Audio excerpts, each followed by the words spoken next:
Penggarap mengganggu investasi perkebunan PT PN3 Kebun Bangun Rayon Simbolon Kelurahan Gurila dan Basorma.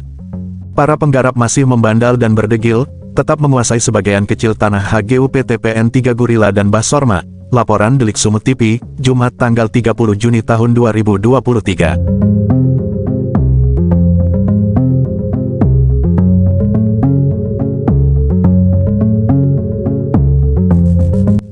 Menurut konsultan hukum PT PN3 Ramces Pandiangan SHMH, ketegasan penegak hukum sangat dibutuhkan dalam melakukan penyelamatan aset-aset BUMN PT PN3, terkhusus terhadap para penggarap yang bercokol di areal HGU aktif PT PN3 Kebun Unit Bangun yang berada di Kelurahan Gurila dan Basorma, Kecamatan Siantar Sitalasari Kota Pematang Siantar, Provinsi Sumatera Utara. Perilaku yang dicerminkan para penggarap merupakan suatu gambaran perlawanan terhadap hukum yang berlaku di Negara Kesatuan Republik Indonesia terkhusus di bidang agraria. Para penggarap tidak mengakui hukum yang berlaku di Negara Kesatuan Republik Indonesia. Para penggarap yang bercokol di Kebun Bangun Kelurahan Gurila sengaja melawan dan menguji para penegak hukum. Apakah berani bertindak tegas? Apakah berani menegakkan hukum terhadap pelanggaran yang dilakukan para penggarap mengetahui tidak memiliki legalitas apapun untuk menduduki secara paksa tanah HGU PT PN3 Kebun Bangun Rayon Simbolon Gurila dan Basorma?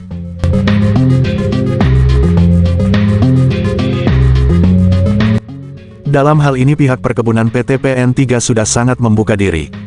Sudah bertahun-tahun melakukan sosialisasi melalui konsultan hukum PT PN3 Ramces Pandiangan SHMH, melalui media sosial, melalui himbauan, melalui pertemuan-pertemuan yang turut dihadiri Kajatisu, Poldasu, Kajari, Polres, TNI, PM, Pengadilan, Wali Kota, DPRD, Camat, Kapolsek, Koramil, Lurah, Babinsa, Pers, LSM, Masyarakat, PT PN3, Lembaga Perlindungan Anak, Lembaga Perlindungan Perempuan, para penggarap, BPN Provinsi, BPN Simalungun, BPN Siantar dan Rektor USI.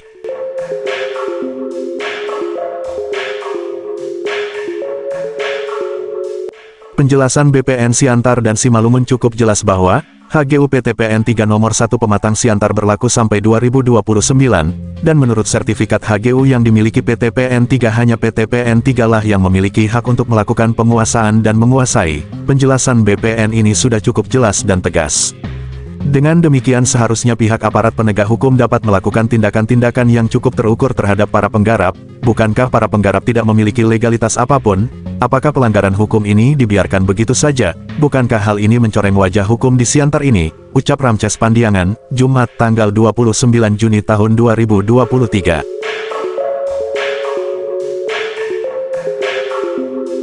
Dasar hukum untuk melakukan penindakan terhadap penggarap sudah cukup kuat, dengan adanya Undang-Undang Perkebunan Nomor 39 Tahun 2014 di Pasal 55, setiap orang secara tidak sah dilarang mengerjakan, menduduki, menggunakan, dan atau menguasai lahan perkebunan, c. melakukan penebangan tanaman, d. memanen dan atau memungut hasil perkebunan.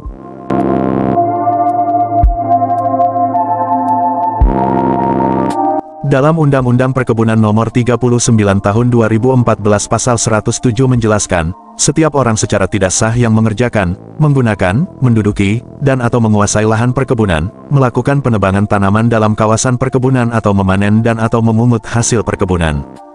Sebagaimana dimaksud dalam Pasal 55, dipidana dengan pidana penjara paling lama 4 tahun, atau denda paling banyak 4 miliar rupiah.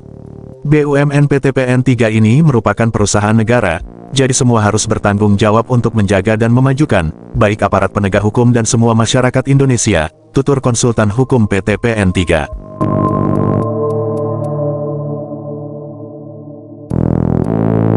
Laporan tim Delik Sumut TV Jumat tanggal 30 Juni tahun 2023 pukul 14 waktu Indonesia Barat.